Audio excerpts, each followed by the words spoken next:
Hormuz প্রণালী দিয়ে জাহাজ চলাচলের জন্য নতুন রুট নিয়ে ঐকমত্যে পৌঁছেছে ইরান ও ওমান। এই জলপথ যৌথভাবে পরিচালনার বিষয়টি এখন চূড়ান্তভাবে পর্যালোচনা করছে দুদেশ।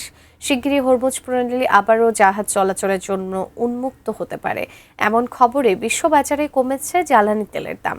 এদিকে ইরানের সঙ্গে চুক্তি চাইলেও সামরিক পদক্ষেপের হুঁশিয়ারিও দিয়ে রেখেছেন মার্কিন প্রেসিডেন্ট ট্রাম্প।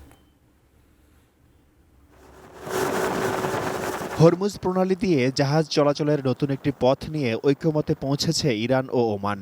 জ্বালানি পরিবহনের গুরুত্বপূর্ণ এই জলপথ যৌথভাবে পরিচালনার বিষয়টি এখন চূড়ান্তভাবে পর্যালোচনা করছে দুদেশ।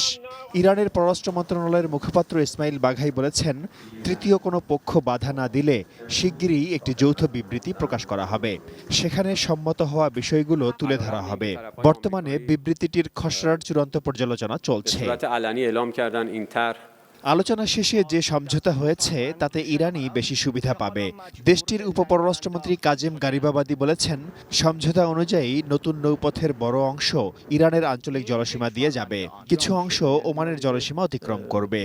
এই জলপথ 2 থেকে 4 মাস ব্যবহার করা হবে, পরে মেয়াদ বাড়ানো হতে পারে। এদিকে হরমুজ প্রণালীতে জাহাজ চলাচল স্বাভাবিক করা এবং চলমান উত্তেজনা কমাতে জুন মাসে হওয়া প্রাথমিক সমঝোতার হালনাগাদ সমঝোতা স্মারক তৈরির কাজ করছে যুক্তরাষ্ট্র ও ইরান।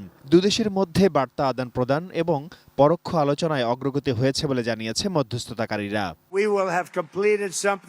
অন্যদিকে লাস ভেগাসে আয়োজিত এক অনুষ্ঠানে মার্কিন প্রেসিডেন্ট ডোনাল্ড ট্রাম্প বলেছেন, তিনি ইরানের সঙ্গে সামরিক সংঘাতে না গিয়ে একটি সমঝোতায় পৌঁছাতে চান। তবে ভাইস প্রেসিডেন্ট জেডি ভ্যান্স বলেছেন, ইরানের সঙ্গে চলমান আলোচনা জটিল এবং এতে কিছুটা সময় লাগবে, তবে শেষ পর্যন্ত একটি সমঝোতায় পৌঁছানো সম্ভব হবে বলে আত্মবিশ্বাসী তিনি।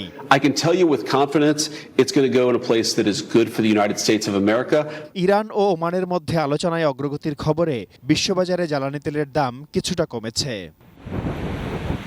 Shaon Mahfuz, desk report, ATN news.